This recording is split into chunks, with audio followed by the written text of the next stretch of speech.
esta sea una noche de paz, que esta sea una noche de optimismo y de esperanza. Los hombres aquí reunidos, procedentes de las más distintas extracciones políticas y sociales, consustanciados fundamentalmente con una misma idea. Muy buenos días. Hoy tenemos el privilegio de tener en nuestro programa de Fogón en Fogón, acá en la Argentina, en Radiográfica FM 89.3 de Buenos Aires y con retransmisión en radiofrecuencia 808 de Salinas, a un hombre importantísimo de la política en el Uruguay, que es Oscar Potinelli. Muchas gracias por encontrar un ratito para charlar con nosotros. ¿Cómo estás? Muy bien, muy bien. Muchas gracias a ustedes por esta entrevista. Oscar, vimos que estás incluido en el programa que van a realizar el 4 y 5 de abril en la Universidad de la República, en Sala Mayor, y después en la Facultad de Humanidades y Ciencias sobre el centenario de Selmar Michelini. Y tú fuiste una persona clave en la historia con él. Podríamos comenzar diciendo que seguramente uno de los pocos que convivió con él, de los paneles que se van a realizar, tú sos uno de los pocos que vivió junto con él, ¿verdad? Tus recuerdos personales. Contanos un poquito de eso. Bueno, sí, efectivamente, yo conocí a Selmar por el año 63, cuando él fue elegido ya diputado por sí mismo, digamos. Cuando él inaugura, él había sido secretario político de Luis Valleverres, el líder mayoritario del partido mayoritario de Uruguay, había sido presidente de la República, y después que Uruguay tuvo un régimen de colegiado, el último colegiado colorado, del Partido Colorado, había sido manejado, dirigido, conducido por Luis Valleverres, y al perder la elección del 58 se produce diferencias de interpretación entre Selmar Michelini y Luis Valle, y Selmar emprende un camino muy aventurado, que era formar su propio grupo político entre el Partido Colorado, por el cual obtiene 2 senadores, un conjunto de diputados, por Montevideo 5, 2 del interior, y este grupo termina finalmente hacia 1970 siendo uno de los precursores de la creación del Frente Amplio. Es decir, la mayor escisión que se produce el Partido Colorado hacia esta nueva conformación política fue la que guiaba Selmar Michelini. Y bueno, Selmar fue un hombre muy importante en el Frente Amplio. No tuvo en la elección esa el resultado que se esperaba.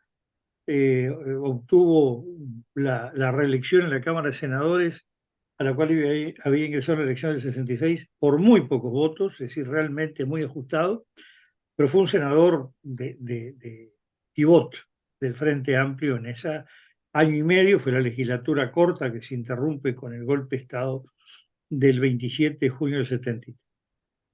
Es interesante marcar que el 26 de junio, en realidad el golpe es del 27 porque se hizo en las primeras horas de la madrugada, es decir, el golpe se va gestando el día 26. Desde el punto de vista de los que vivimos el proceso, lo ubicamos más en el 26. Ahí había una versión oficial, en el sentido que ya se había transmitido a la oficialidad de las distintas Fuerzas Armadas, que el golpe, el fin de semana, se había transmitido que el golpe se producía en los primeros días de esa semana siguiente, y que el episodio para provocarlo era que el senador Erro, que ya se le había hecho un pedido de desafuero y había sido rechazado, se le había hecho un juicio político y acababa de ser rechazado, y estaba en Buenos Aires.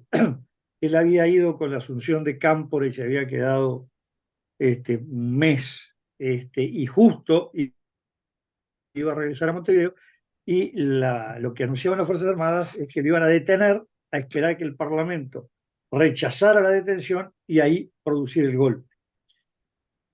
Con la idea de retrasar el golpe, la mesa ejecutiva que conducía al Frente Amplio resuelve, bueno, el que tiene que ir a Buenos Aires, el único que puede parar a Erro es Selmar.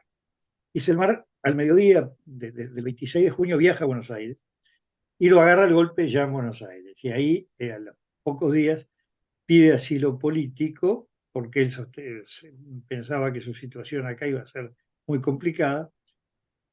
Y cuando yo me exilio en febrero del 76, yo tuve una puntería extraordinaria. El golpe de Estado en Argentina se da a los 30, al mes exacto de que yo llegué a Argentina.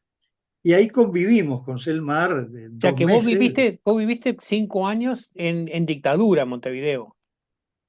No, menos. No llegué no, yo desde el golpe estuve hasta febrero del 76, principio de febrero del 76.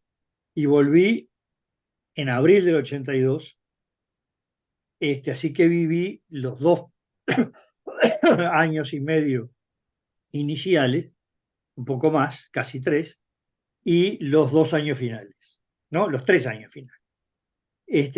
Y viví 6 años y medio de la Argentina. Sí que tengo un comparativo bastante importante de los dos procesos que fueron bastante diferentes en muchísimos años. Y bueno, y nos tocó vernos cotidianamente con Selmar desde que yo llegué hasta el día previo a que lo secuestran, el 17 de mayo, porque precisamente yo iba a entrar y estuve con él en el diario La Opinión a las 5 de la tarde de ese lunes 17 de mayo, porque el jueves yo empezaba en La Opinión. Y esa madrugada del 18 es que lo secuestran. Estuvimos varios días dando muchas vueltas, viendo a mucha gente. Ahí tuvimos el trato con Alfonsín, con el ex vicepresidente argentino Perette. Hubo gente que se movió por el lado peronista también. Y bueno, y en un momento estábamos justo reunidos con Wilson Ferreira, su hijo Juan Raúl Ferreira, cuando nos llega la noticia que habían aparecido, todavía no se sabía si vivían, y que habían aparecido los cuerpos en lo que era Perito Moreno y Directorio, por donde ahora pasa por encima la autopista urbana, ¿no? Que en aquel momento eran avenidas comunes. Esto fue un poco un resumen de elementos de Oscar, contacto. a ver, contame vos primero qué rol estabas cumpliendo en la formación del Frente Amplio y qué venías a hacer, en calidad de qué habías, eras periodista, ¿cómo era tu...? Bueno, yo tenía, se puede decir, un doble oficio. Yo venía de una familia política del Uruguay, del lado del Partido Nacional, el Partido Blanco. Fui de los jóvenes que, bueno, al calor del 68 empieza a hacer un proceso que me lleva a lo que luego es el Frente Amplio. Yo era experto en temas electorales. Eso fue un tema que me llevó a que ya desde que se empieza a diseñar el Frente, yo ideara cómo debía ser la estructura político-electoral del Frente Amplio, ¿no? Fue un diseño mío que luego termina oficializándose porque era muy complicado por la legislación electoral de Uruguay armar eso. Por otro lado, era cronista parlamentario, periodista parlamentario. En una época el periodista parlamentario vivía en el Palacio Legislativo, ¿no? Estábamos todo el día ahí, uno conocía a todos los legisladores, en parte por mi actividad periodística y en parte por razones familiares. Yo tenía mucha amistad con gente de todo el sistema político y obviamente me había formado en la política, yo diría desde niño. Entonces, no adhería a ningún grupo del Frente Amplio. Y a poco de formarse formalmente el Frente, además de la actividad jurídico-electoral que estaba cumpliendo, Sereñi me llama a recomendación de Selmar que fuera su secretario político, porque Sereñi en general no tenía políticos a su alrededor, sino habían académicos o gente del mundo militar, que era general, había sido comandante de la primera división del ejército uruguayo, la división Ejército 1, y las personas con expertise política estaban todos en los grupos políticos. Se necesitaba alguien que estuviera al lado de Sereñi, que debía estar equidistante de todos los grupos, jugando un papel de unificación, de síntesis, de neutralidad. Y ahí, bueno, yo estuve con Sereñi desde el inicio del Frente Amplio hasta que, bueno, y nos separamos ya, pero estoy hablando julio de 1986. Es decir, que también hice con él toda la transición, las negociaciones y los pasos de transición que concluyeron con la restauración institucional en Uruguay, que a diferencia de otros países se hizo prácticamente, en Uruguay se usa mucho la palabra restauración, porque se hace volviendo la constitución anterior a los mismos partidos políticos, al mismo sistema electoral, a las mismas autoridades universitarias. Tuvo un algo que fue positivo, pero en algún momento puede no haberlo sido tanto, como que se había congelado el país en el tiempo a lo largo de 12 años y volvía a donde había quedado. Aparente, porque la renovación dentro de los partidos y a nivel parlamentario fue de personas fue extraordinaria. Lo que no fue tanto a nivel de la composición del Parlamento, porque de toda la composición del Parlamento se movieron de la elección del 71 al 84 muy pocas bancas, ¿no? Pero poquísimas. El Frente Amplio tenía 4 bancas y obtuvo 5. El Partido Nacional creo que perdió una, que fue la que ganó el Frente Amplio. El Partido Colorado tuvo las mismas. Y en la Cámara de Diputados fuimos igual. Esa fotografía de que el país salía del congelador, del freezer, diríamos hoy, fue realmente un proceso muy de, tanto que en Uruguay se sigue hablando hoy o de retorno a la democracia o de restauración democrática. Interesante el dato. Y hay una característica de tu discurso que así me llamó siempre mucho la atención. Vos estás lleno de anécdotas vividas. ¿Por qué no contás algunas anécdotas que revelen un poco tu vínculo y la personalidad de Selmar? Bueno, a ver, primero hay una final muy menor, nada política. Había comprado, la verdad, había un hermano que le había ayudado para, la familia Selmar era muy grande, para que vivía en Montevideo, él tenía un solo hijo en Buenos Aires, un kiosco en Las Heras, casi Salguero, ¿no? Y entonces yo me iba de mañana, me sentaba en un banco frente al mostrador, y me hacía gracia porque la gente esta que entra o por la ventanilla, compra un paquete de cigarrillos o de noche un par de medias, no tiene idea quién es este que lo está atendiendo en el kiosco, que fue candidato a presidente de la República, que fue senador, que fue una figura clara, que fue secretario político del que gobernaba el Uruguay entre 1955 y 58, que luego fue una figura clave en la formación del Frente Amplio y estaba ahí vendiendo cigarrillos y golosinas en Avenida Las Heras, casi Salguero, ¿no? Me hacía mucha gracia. Digo, esta es una cuento, una anécdota humana y nada política. ¿Y cuánto tiempo tuvo ese kiosco? Bueno, yo creo que no duró mucho más de un mes, porque tengo idea que ese kiosco debe haber empezado a funcionar entre principios y mediados de abril. Es decir, que cuando a él lo secuestran, el kiosco no tendría mucho más en manos de él, ¿no? Como pasa con los kioscos, cambia de dueño. Creo que no tenía mucho más de un mes ese kiosco ahí. Era no demasiados metros de la esquina Salguero, ¿no? Del lado de enfrente estaba todo ese parque o jardín de lo que había sido antiguamente una cárcel en Buenos Aires, ¿no? La cárcel de la Acera, claro.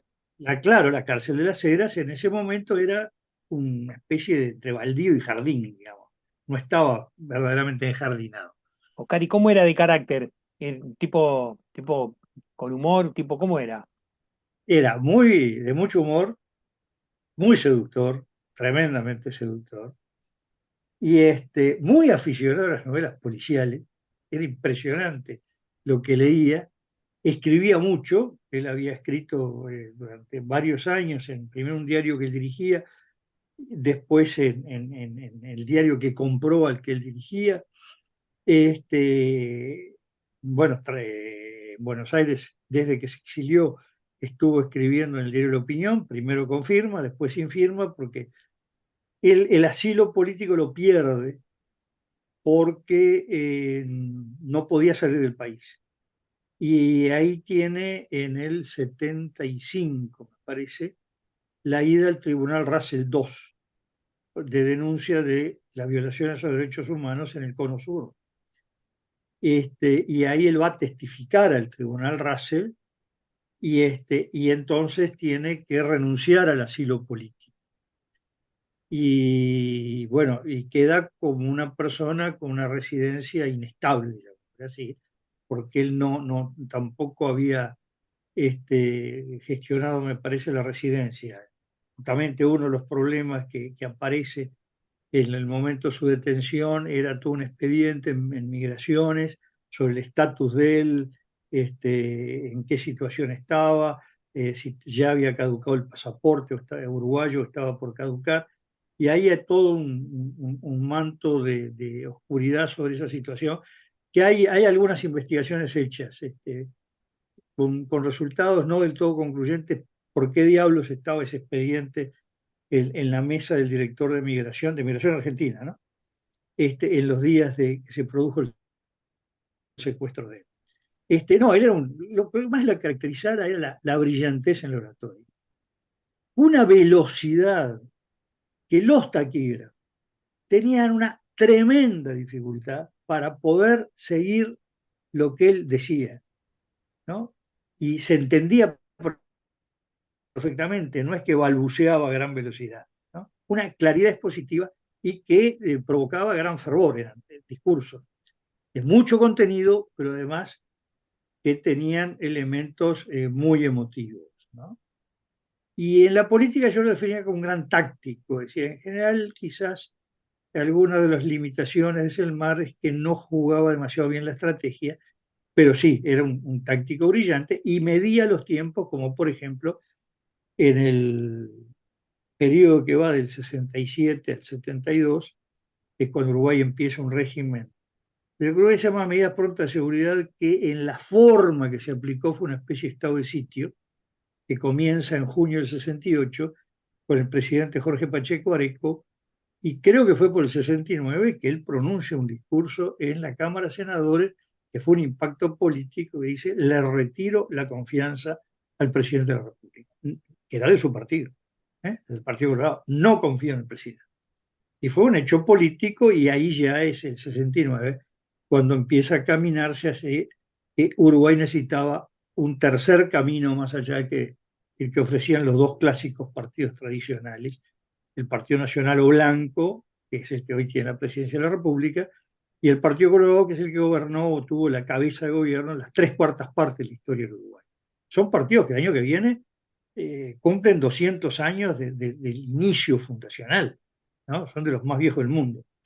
Y por eso mismo la apertura de una tercera corriente era muy riesgosa en un país acostumbrado a dos grandes corrientes que eran clanes. El hijo de un hogar blanco nacía blanco, el hijo de un hogar colorado nacía colorado. Es decir, generaba que formar una tercera cosa. Los partidos pequeños, el pequeño partido católico que se llamaba Unión Cívica, después Demócrata Cristiana, el Partido Socialista, el Partido Comunista, todos sumados, y algunos más pequeños todavía, era más o menos el 10% del país, 9, 10. Es decir, el acto del impulso de formar el frente fue realmente disruptivo, no en la coyuntura, en términos históricos del país. Era salir a romper un bipartidismo que en ese momento ya tenía casi siglo y medio, ¿no? Me quedé un poquito pensando en eso que hablaste de estrategia y táctica de Selmar. ¿Me podés profundizar un poquito ahí?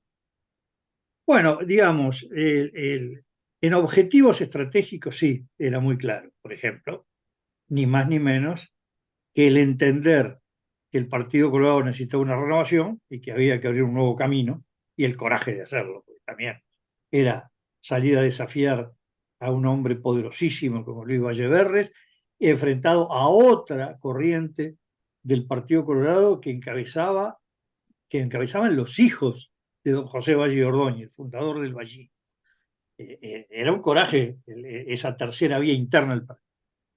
Y luego también tuvo un gran sentido estratégico cuando ve la necesidad de crear no fue el único, por supuesto, son varios, es una confluencia de muchas ideas, que había que formar una tercera cosa que se llamó Frente Amplio, pero había una discusión muy grande en ese momento en que había fuerzas políticas que querían esa tercera fuerza y tenía mucha reticencia que estuvieran los comunistas ahí adentro.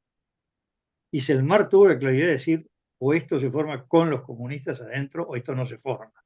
Es una nueva cosa de las tantas que en Uruguay han ido al fracaso. Es decir, en ese sentido, objetivos estratégicos, fue un hombre de gran clarividencia. Cuando digo estrategia, me refiero a la estrategia política que le llevaba a veces a algunos movimientos que le crearon un problema y hasta base electoral, ¿no? De haber tenido un gran resultado en su primera elección, luego fue decayendo hasta la última, que repito, apenas logra mantener el Senado. Y en ese sentido, sí, yo creo que en el momento que se produce el golpe de Estado, venía una ola de revalorización popular de la figura de Selmar.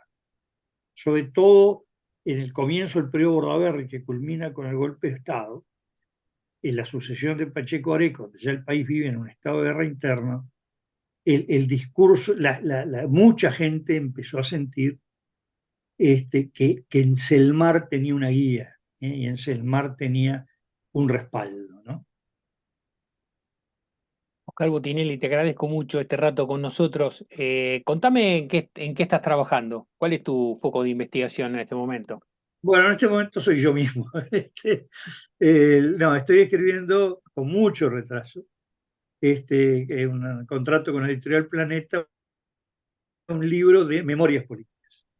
Y bueno, no es nada fácil escribir las memorias, primero porque son muchas, son demasiados elementos, cuesta ordenarlo, y segundo porque realmente es un ejercicio de introspección donde cada episodio uno le remueve aspectos de la vida personal. Y además me ocurre que yo estoy, como periodista, estoy acostumbrando que escribo entre 24 y 48 horas de que se publique.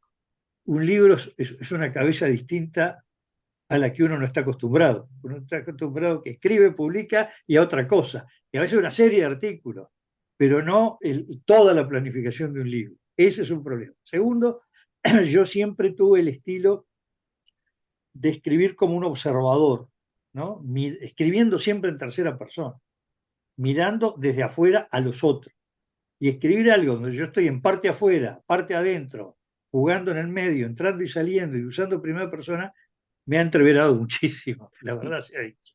¿Y que tenés alguna agenda, tenés algún diario, tenés algo en que te basás? Porque, ¿qué edad tenés?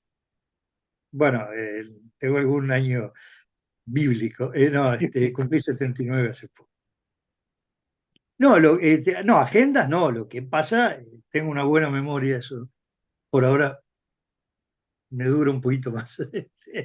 y, y a su vez he hecho un ejercicio, ahí me apoyó la editorial y me apoyaron a mí, de ir buscando cosas, ¿no?